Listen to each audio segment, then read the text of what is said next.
কড়াই গরম হয়ে গেছে, আমি তেল অ্যাড করে নিলাম। আর এই রেসিপিটা আমি সর্ষের তেলেই করব। তেল গরম হয়ে গেছে, আমি তেলের মধ্যে ছোট চামচের হাফ চা চামচ মতন হলুদের গুঁড়ো অ্যাড করছি, আর অল্প সামান্য হাফ চা চামচও না, একটু লঙ্কার গুঁড়ি অ্যাড করে দিলাম, বাট এটা কাশ্মীরি লঙ্কার গুঁড়ি। আর অল্প সামান্য আমি লবণ অ্যাড করে দিলাম। তেল গরম হয়ে গেছে, আমি পনিরগুলোকে এবার ভেজে নেব।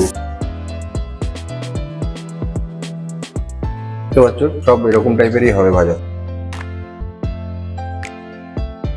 তাই হবে না।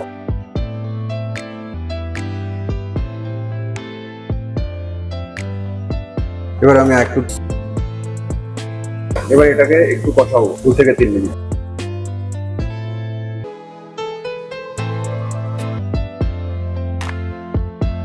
আরো 5 থেকে 7 মিনিট হয়ে যাচ্ছে তোমরা। এবার আমি এর সাথে অ্যাড করে দেবো, আমি সার্ভ করে নেব।